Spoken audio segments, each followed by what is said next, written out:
Is $1 million actually enough to quit your job? Most people say no, and they point to inflation, market crashes, and healthcare costs as the reason. But here's the twist. The 4% rule by itself isn't the whole plan. In the next few minutes, I'll show you the 3 levers that change the math.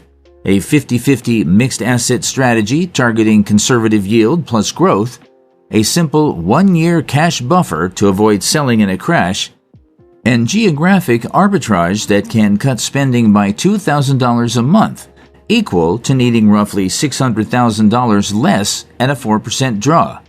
Use these to take control and make $1 million work on your terms. So why does the safe 4% still leave people uneasy? Let's talk about the $1 million trap and why the 4% rule feels safe but isn't the whole story. You've probably heard the line, $1 million throws off about $40,000 a year and you're good. That number comes from the traditional safe withdrawal rate, backtested through crashes and recessions since the mid-20th century, with studies showing it worked in the vast majority of 30-year periods, even through the worst stretches. It's a solid baseline because it's simple. Take 4% in 1 year, then raise that dollar amount with inflation each year, and historically the portfolio often lasted 3 decades or more. But simplicity isn't the same as certainty when real-life expenses don't behave. Here's where it cracks. Inflation doesn't hit on a schedule. Some stretches barely move prices, others jump fast. Market returns don't land evenly either. Early losses hit the hardest because you're withdrawing while the account is down, locking in damage. Healthcare costs bring another wild card, especially if you retire before Medicare. Premiums, deductibles, and drug costs can swing by thousands in a single year, and what you pay is tied to your reported income more than most people realize. Run a quick scenario. Year 1, markets drop 20%. You still withdraw 4%, so your $1 million falls to $800,000 from the market and then another $40,000 from your spending, landing at $760,000. Year 2, another 10% down takes you to $684,000 before your next withdrawal, which now needs to be higher to keep up with inflation. Year 3, markets are flat, but your withdrawals keep climbing. Even with the same average return as someone who starts with a few positive years, you're stuck with a smaller base and fewer shares working for you. That's sequence of returns risk in action. Inflation math adds pressure. A $40,000 withdrawal needs to rise about $53,700 in 10 years at 3% inflation to buy the same goods and services. That means your annual number must keep stepping up even when the market isn't cooperating. And if you're on the Affordable Care Act before 65, the income you report matters. ACA subsidies are based on your reported income, so if you withdraw too much in a year, you can blow past the subsidy thresholds and see premiums jump. Keep your income in the qualifying range and costs stay manageable. Overshoot, and healthcare turns from a budget line into a shock. None of this means the 4% rule is useless. It means the order of returns matters, inflation matters, and healthcare volatility matters. The good news? The same research showing the 4% rule's historical strength also shows that planning with buffers and flexible spending helps you write out exactly these scenarios. Treat the rule as a baseline, then add structure that gives you income today and resilience tomorrow. That's where a mixed asset approach comes in, one that can pay you now and still grow fast enough to outpace inflation over time. So here's the practical setup. The mixed asset fix, 50-50 for yield today and growth tomorrow. What if your investments sent you a paycheck and gave you a raise every year? That's the idea behind a simple split. Half of your money earns steady income, the other half works on long-term growth. You're not chasing the highest return or hiding in cash. You're building a system that pays the low bills now and outruns inflation later. Start with the mix. Put 50% into conservative yield, think high-quality bonds, dividend stocks with reliable payouts, and high-yield savings for liquidity. The other 50% sits in broad market index funds and ETFs aimed at long-run compounding. Each side has a job. The income side funds a chunk of your spending. The growth side builds buying power so your lifestyle doesn't shrink as prices rise. Here's the tension you're solving. All bonds, all the time, can trail inflation over decades, slowly eroding what you can buy. All stocks can swing so hard that you end up selling at the worst moment just to cover rent. The 50-50 mix splits the risk. In a typical environment, the conservative half might throw off something in the 4 to 6% range. Call it around $20,000 to $30,000 on $500,000, while the growth half targets roughly the stock market's long-term average near 10% over many decades, which could be about $50,000 in appreciation in a good year. Think of that $70,000 to $80,000 as a simplified illustration, not a promise. Real returns move around, and some years will post losses. Discipline makes it work. You decide in advance how much to reinvest and how much to spend. Reinvest enough to beat inflation and maintain your base. Use the rest as your living money. Say the portfolio delivers $75,000 in a decent year. Withdraw $55,000 to cover your annual needs. Reinvest $20,000 back into the growth side to offset rising prices and keep your future income stream healthy. You're not guessing, you're following rules that protect your purchasing power. Taxes matter too.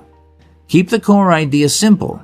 Put interest-heavy, income-generating holdings in tax-sheltered accounts like IRAs or 401ks, and hold broad index funds and qualified dividend payers in taxable accounts where long-term capital gains and qualified dividends get better rates.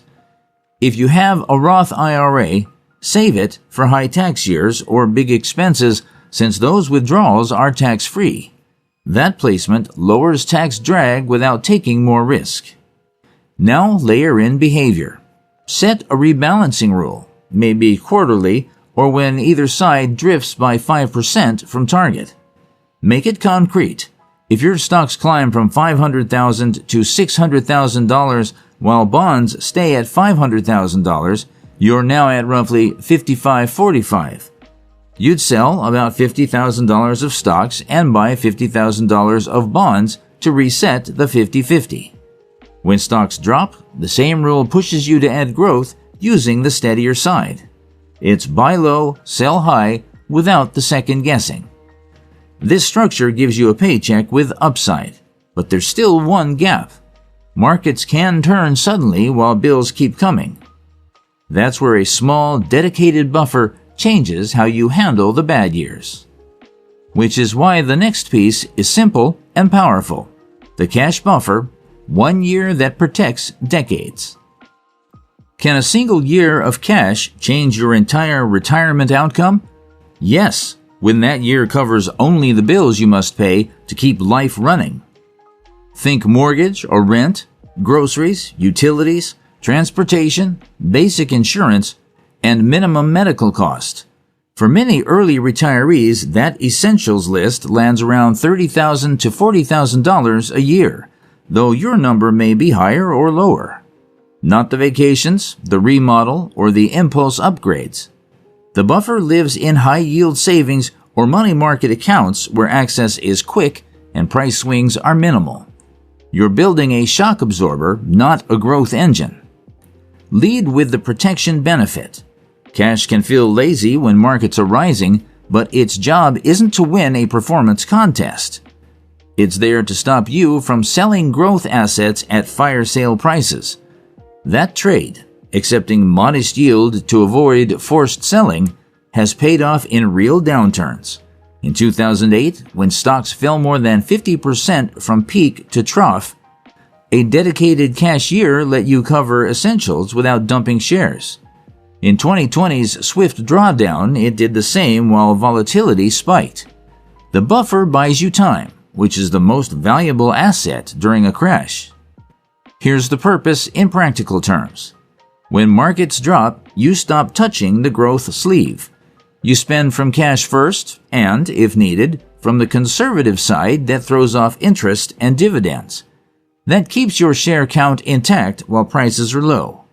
Preserving shares accelerates your recovery because when markets rebound, you own the same or more of the thing that's rising. Walk through a sequence risk hit. Say year 1 is down 20% and year 2 is down 10%. Without a buffer, you'd sell into both dips to fund spending, locking in losses and shrinking your base. With a 12-month buffer, you cover essentials from cash the first year, then tap interest, dividends, and any remaining cash the second year. In a stretch like 2008 to 2009 or the early 2020 crash and rebound, that choice alone often meant arriving at the recovery with far more shares intact. Keep the flow simple. In good years, refill the buffer first, then consider extras. In rough years, pause refills and trim discretionary spending, delay the car upgrade, shrink travel, use loyalty points. A clear rule of thumb helps.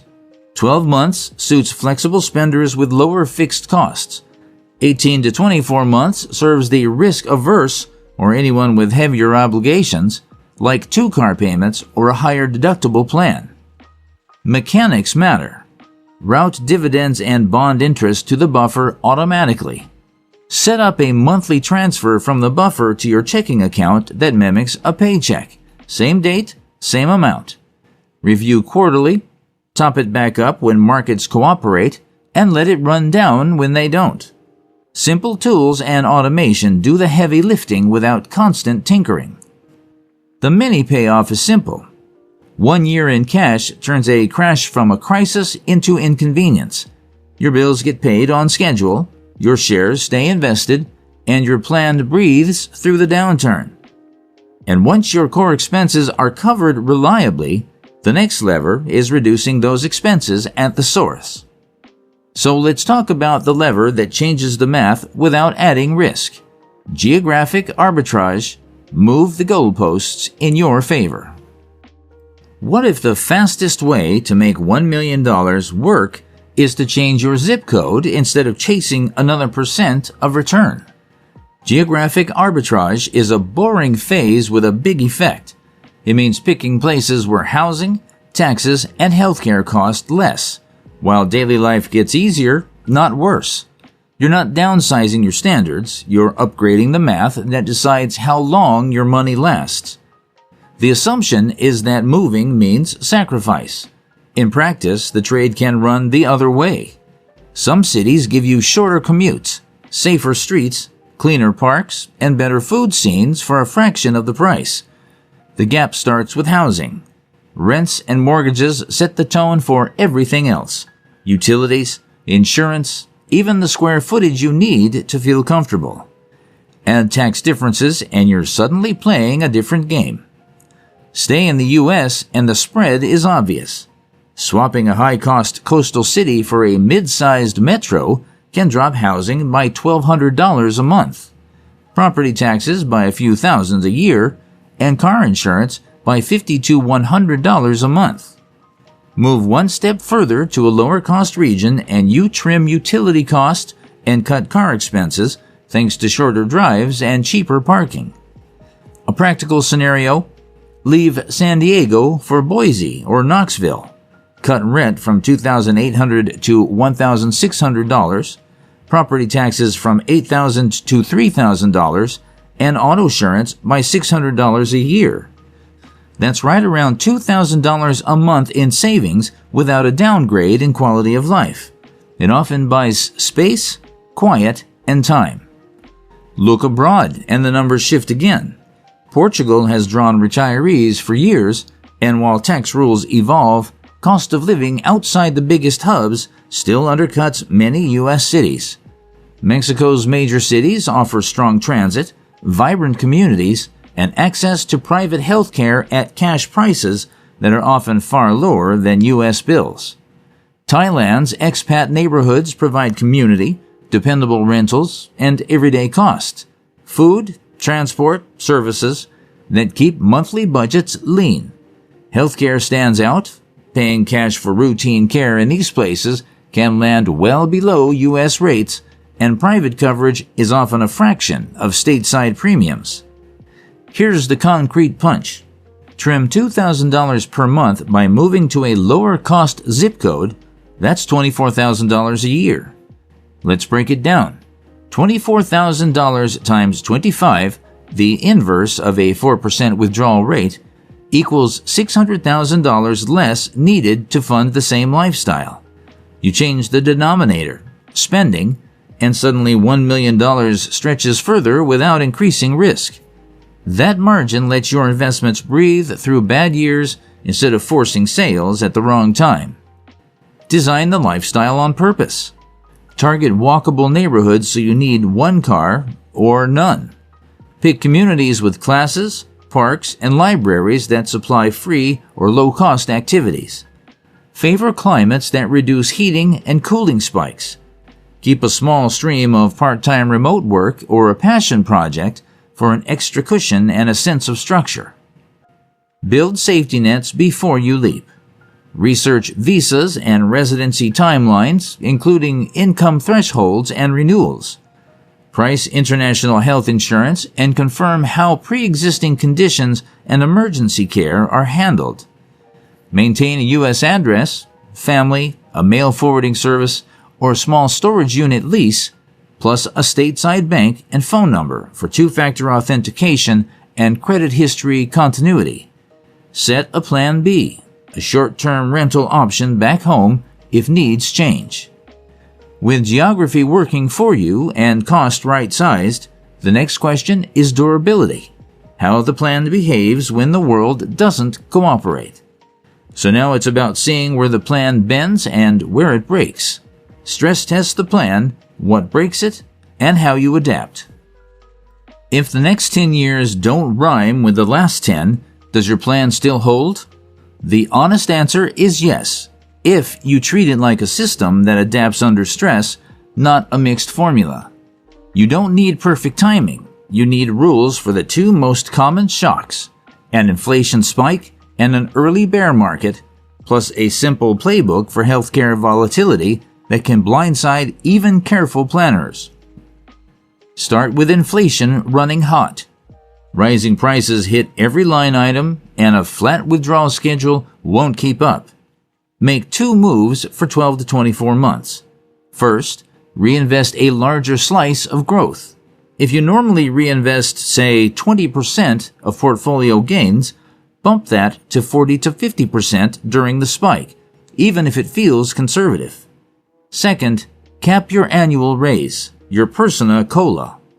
If you typically increase spending by full CPI, limit it to 0 to 2% until inflation cools. Pair that with a defined trim. Cut 10 to 15% from discretionary categories like travel, dining out, gear upgrades, and subscription bundles. Redirect the savings to the portfolio so principal doesn't lag rising prices. The goal is to defend purchasing power. When inflation eases, relax the caps and restore your normal pattern. Now take the early bear market. This is where your cash buffer earns its keep. Cover essentials from that 12-month pool and interest from the conservative sleeve, and stop selling growth assets while prices are weak. If you normally rebalance quarterly, reduce or pause any trades that would force stock sales into the drop.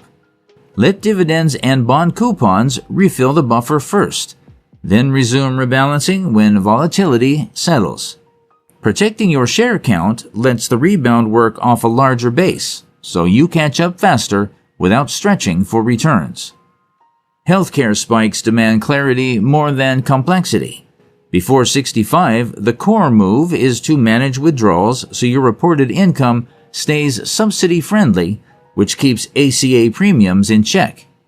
That means pulling from taxable accounts with embedded gains carefully, leaning on the conservative sleeve's interest and qualified dividends, and reserving Roth withdrawals for years when they help you stay within target income ranges. In down markets, small planned Roth conversions can shift future income into a tax-free lane, widening choices later. And income flexibility, and you buy breathing room. A light, values-aligned role, consulting, tutoring, seasonal help, creative gigs, for 5 to 10 hours a week can add $10,000 to $20,000 a year. Frame it as optional flexibility and purpose, not a requirement. That single lever can fund healthcare deductibles, refill the cash buffer, or replace the COLA you kept during inflation without touching principal. Lock in behavioral safeguards so decisions aren't made in the heat of headlines. Lock spending floors and ceilings. Review quarterly. Write if-then rules with numbers. If equities fall 20%, cut discretionary categories by 15% and pause big-ticket upgrades. If inflation runs above 4%, reinvest an extra 20 to 30% of any gains for the next 12 months. Adaptability beats precision. With that mindset, $1 million becomes a tool you can steer, not a number you hope is enough. Which brings us to the point. Conclusion. These levers put you in control, not at the mercy of headlines. $1 million isn't the finish line, it's the engine. The levers you pull decide the mileage. You already know the core solutions, a mixed asset approach, a 1-year cash buffer, and geographic arbitrage. Now make them tangible with dates and numbers. Audit your burn rate this week, line by line, using tools like Mint, Monarch, or a simple spreadsheet. Set a 50-50 target with a 12-month essentials buffer and automate rebalancing.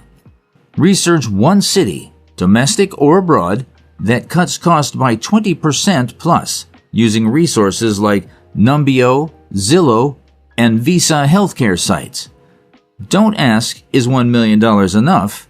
Ask, how do I take control and make $1 million serve my future?